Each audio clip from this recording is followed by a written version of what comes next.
Good day, Doc Mel and classmates. Today, I will be presenting and talking about the importance of orientation to the distance education or DE mode of study, which is the third part of Module 9.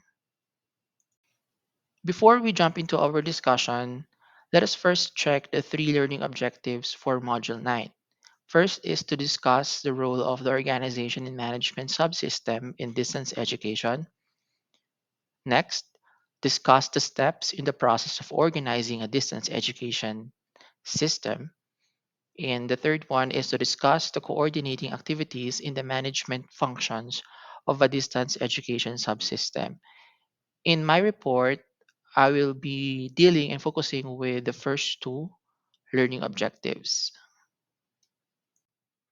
To start with, while the distance education program or DE has become increasingly popular worldwide, especially during the COVID 19 pandemic, it is still not fully understood in many contexts. That's why orientation programs are necessary. This is to ensure that students, teachers, administrators, and other stakeholders clearly understand what distance education or DE is, how it works, and what is expected of them. Now, why orientation matters? Orientation serves as the bridge between expectations and reality in distance education. For students, this reduces anxiety and builds confidence. It clarifies not only what courses will look like, but also how to succeed in them. For the faculty or tutors, it ensures they are equipped with the right teaching strategies and technical skills. And for administrators and policy planners, orientation helps align programs with the institution's vision, goals, and national education policies. As Moore and Kersey 2012 explain, orientation provides both academic and technical support, two crucial factors in student persistence in success. So, who are our target participants or who should be part of the orientation? According to Dell and other scholars in DE, orientation should cover multiple groups. First, students, of course, who must learn new study skills, digital tools, and self regulation strategies. Next up are the teachers, tutors, and counselors who need to adapt to online pedagogy and facilitate learning in new ways. Next are policy planners and administrators who must understand how the distance education fits into larger institutional and national frameworks. And also, we have here the support staff, which includes the instructional designers, editors, IT experts, and learning center staff, which they will ensure that the whole system runs smoothly. In short, everyone involved in the distance education should be part of the orientation process. Now, we will be looking at how orientation is being conducted. So, I have here three different ways on how we do the orientation. First is the face to face seminars, which remain valuable, especially for institutions and communities new to the distance education. These sessions allow direct interaction between facilitators and learners, making it easier to answer questions in real time and also to provide hands on demonstrations of tools and processes. They also help establish rapport and build confidence among learners who may feel anxious about navigating digital platforms for the first time. The next one is online modules, which can serve as flexible and accessible orientation tools. These may include self paced guides, recorded video tutorials, infographics, and virtual tours of the learning platform. With online modules, learners can revisit the materials anytime they need, which is particularly useful for students with varying schedules or those who require more time to adjust to new systems. Such resources also reduce logistical challenges for institutions as they can be reused and updated easily. The third one that I have here is hybrid orientation programs. This is a combination of the two. So the strength of this is it has this face-to-face and online approach. For example, institutions can begin with a short face-to-face or synchronous session to address key concerns, followed by self-paced online modules for reinforcement. This model not only accommodates diverse learners, but also ensures the orientation remains engaging, interactive, and accessible.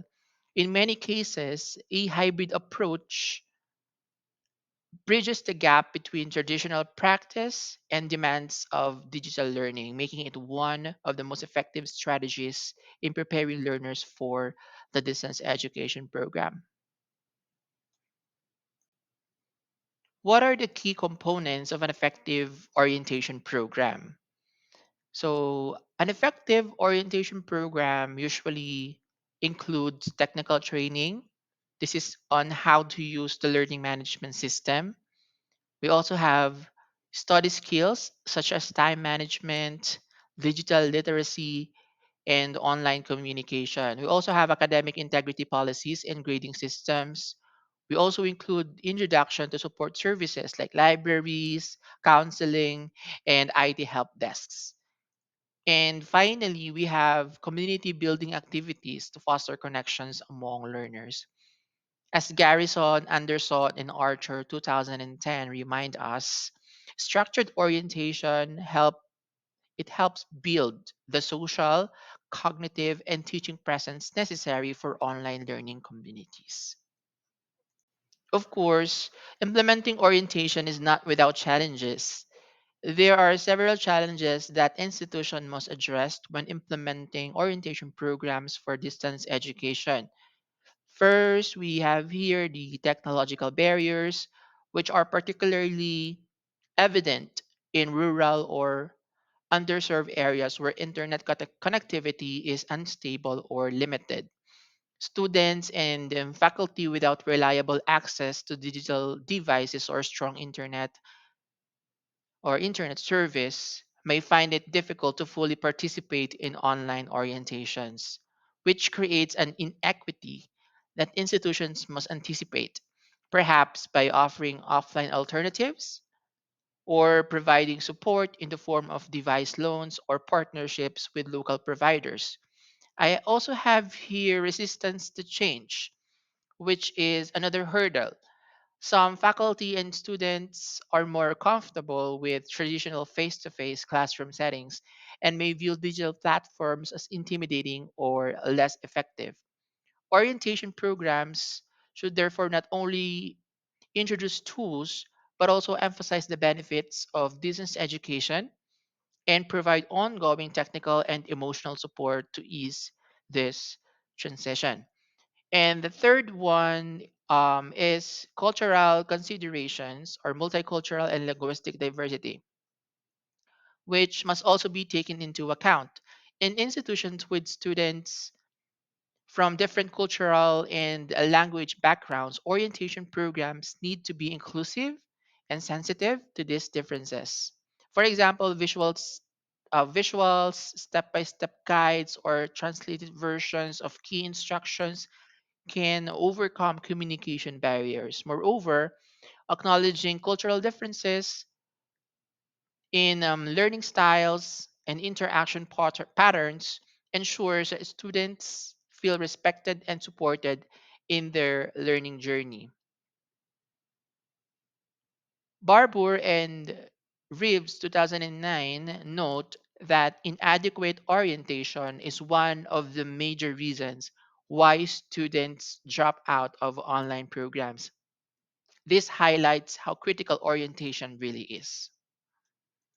Now, let's cover policy implications and strategic role of orientation.